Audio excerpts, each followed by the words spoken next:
दोस्तों। तो आज हम सुनेंगे शिकारी और कबूतर की कहानी।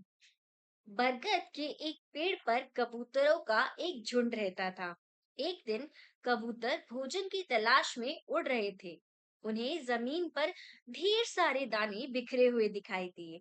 सभी कबूतर दाना चुगने के लिए जमीन पर उतर गए, लेकिन वहां तो शिकारी ने जाल बिछाया था और सारे कबूतर शिकारी द्वारा बिछाए गए जाल में फंस गए।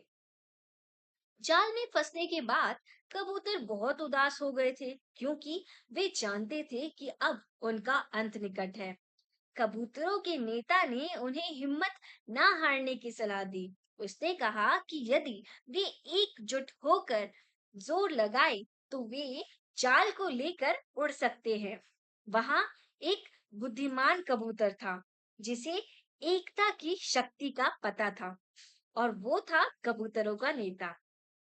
सभी कबूतरों ने बिल्कुल वैसा ही किया। वे एक साथ जोर लगाते गए और जाल को लेकर उड़ गए।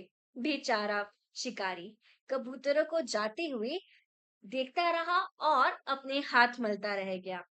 काफी देर बाद उड़ते उड़ते वे ऐसी जगह पर पहुंचे जहां पर कबूतर के नेता का एक पुराना दोस्त रहता था, और वह था एक चूहा।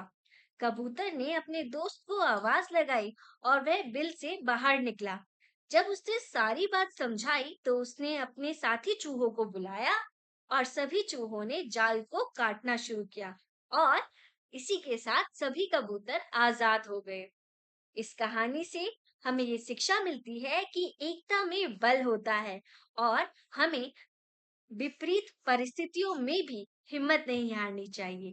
धन्यवाद दोस्तों।